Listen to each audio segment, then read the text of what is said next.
Hi everyone, my name is John Wright. I'm going to tell you a little story. And now this here happened back 1999.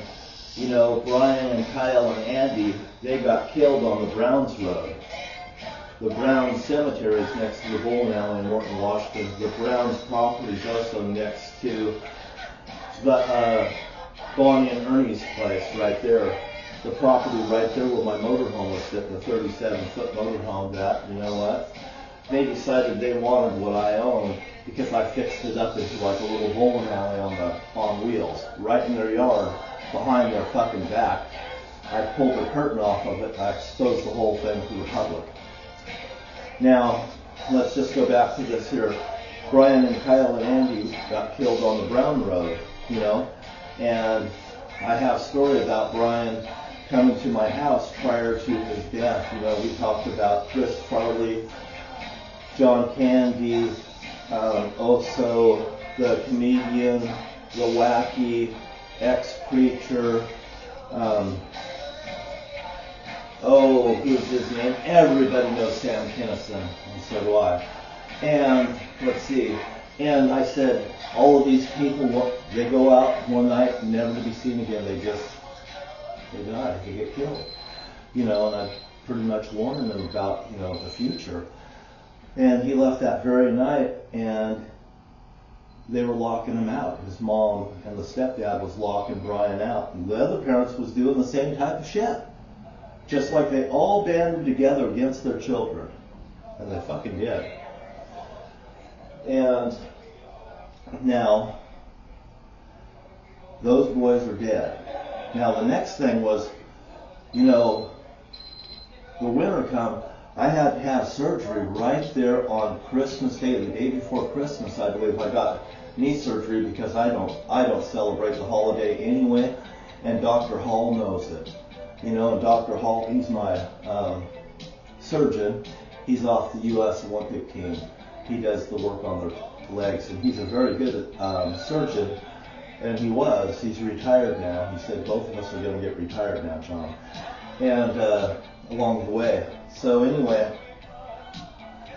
my niece Nicole, that Christmas when I had this knee surgery, I had some pot and I had all my trimmings and stuff set up because I knew I was going to have surgery, and I have what I have. That's my medicine. That's the way that I look at it. I use marijuana to block pain in so many different ways. It isn't funny. Now, she comes in and she wanted to smoke some of my pot. And for one, she's underage. And I said, no. You know, I just shined her on. Me and somebody else was sitting there and they were getting high with me. A friend of mine came to me after I had knee surgery. We're sitting there and she come up the stairs. They all come in my house just like they own the place. So anyway, and that's not the problem. I love my niece, Nicole. And then Nicole, she's actually watching my ex-wife's daughter.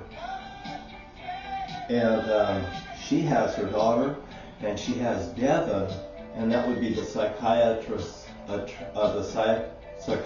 wife, Denise. I was seeing Denise. Kathy didn't know. Nobody knew. But anyway, and Denise was Kathy's housekeeper, by the way.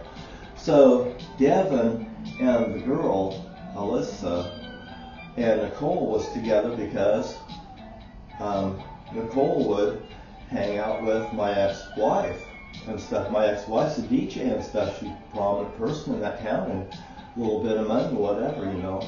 I mean, the kudos was there, and she went out with DJ Blue, and that's Denise's son. You know, just paint the picture here. Well, they leave my house after she stopped over there. I don't know if she had her kids in the car. She was upstairs in my house. I had knee surgery. She left the house. They just went out of town out there on the Logan Hill. And on Logan Hill, right up there by the fire station, she's driving along at probably a higher rate of speed than she should have. A car backed out, and she just slammed right into the side of it. She ended off in the ditch. She pulled the children out of the car. The car was just like a cigarette butt. You know, I seen a picture of the car. I didn't go to it. She was flown to Harborview Medical Center, her liver was almost cut in half by the seatbelt coming across her, how the car hit it and stuff, the collision. It caused the damage. So I'm at home, and everybody's came and told me this terrible thing that's happened to Nicole.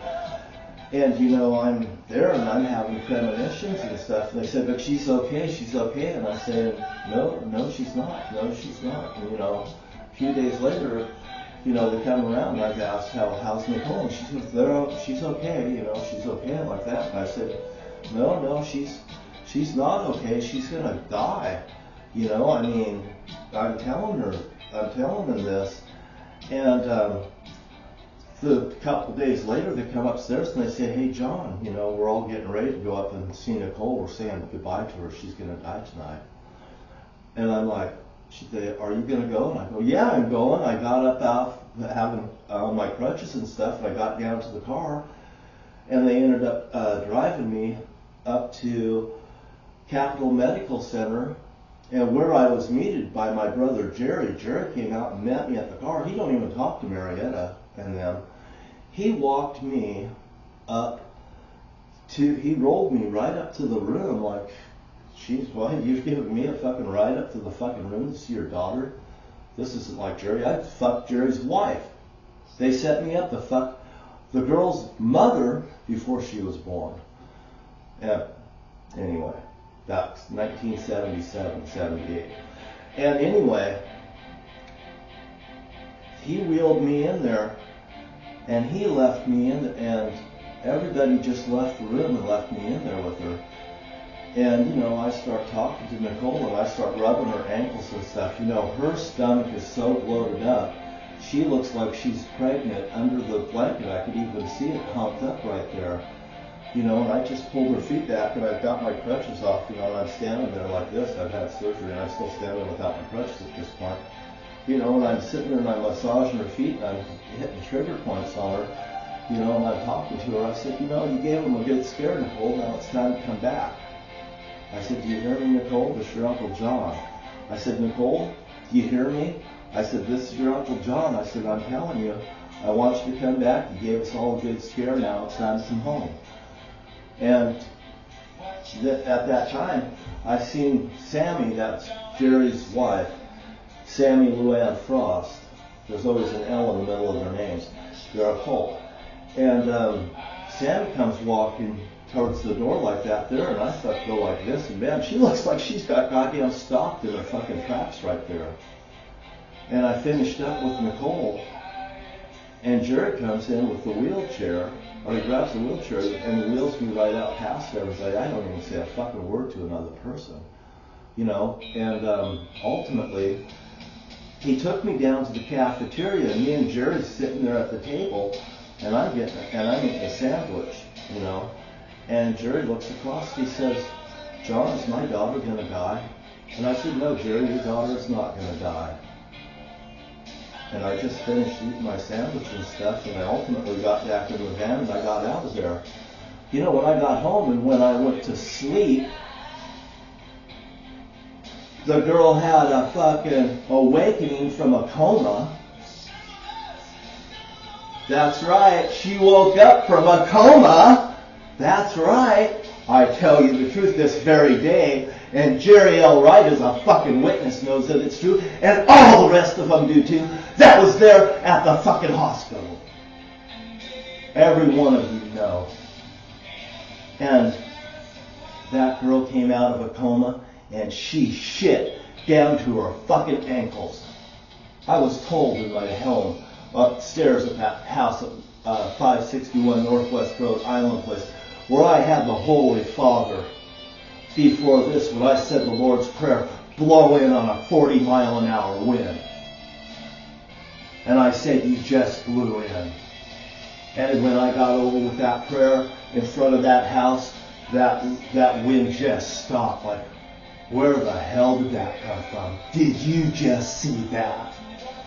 Another thing, that cross that was on my mother's house at 561 Northwest Island Place, the day that Nick's dad died, I made that. There's blood all over my hands from making that. I thought, you bled for me, I'll bleed for you. Really this moving thing that I have with God. And there's blood all over that cross. And I told Mom there's blood on that cross. I told her a little bit about it. My mom's just on amazed at things. And they pissed me off with the Walmart incidents. And they started fucking harassing me. And then I said the Lord's Prayer about the Walmart incidents, and it goddamn flooded. And Nicole comes upstairs, and this is after she's got out of the hospital and stuff at that point. Uncle John, you won't believe what's going on outside. Me and my niece Nicole are very close. We was very close. I'll tell you another thing in a minute. Everybody's searching for something. And let's see, where was I? I get overwhelmed with all the things that the Holy Father's done with me. Hey, let that be proof alone what the hell's been happening in my life. Now, you don't want to tempt the Holy Father. You don't want to tempt Satan or Eve. Girls, it's sweet to be sweet. You do it for my wife. My wife is Eve. What God has done is He made this into where I paid the first 2,000 years for the women's sins, and Eve's going to pay the next 2,000 years for the men's sins. And Satan and Eve is in hell. And I goddamn guarantee that, because I know the truth, the whole truth, and nothing but the truth about the whole goddamn scheme that they're playing with a child's life. It's biblical, everyone. Hold your head up. Hold your head up. Hold your head up. Keep your head up. Moving on. I hope you really enjoyed this NTM Mountaintop Music Show debut. Well, not debut, but I'm talking about it now, and I'm telling you about it. You know what? Those people that are in the cemetery, when you go to the cemetery, they know that you're there. And if you're saying shitty things about them and they have bad feelings between the two of you, they know that too. Why don't you bury the hatchet with them? How about this one?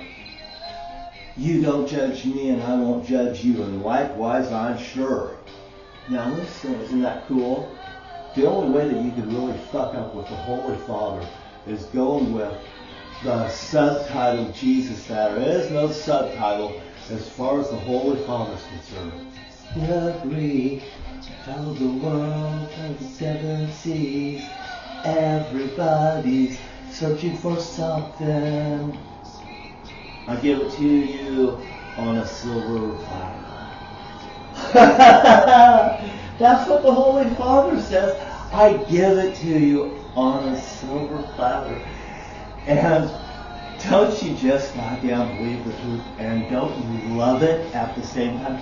Women, you're over men, and men, don't put too much stock into being over women, because you look like an idiot in their eyes and the children's eyes too, and that's why you guys have a hard day most of the time.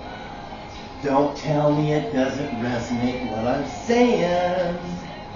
See, everybody's searching for something. I give it to you on a silver platter this morning. That's what the Holy Father says. And I'm over on this computer, and this is a tape.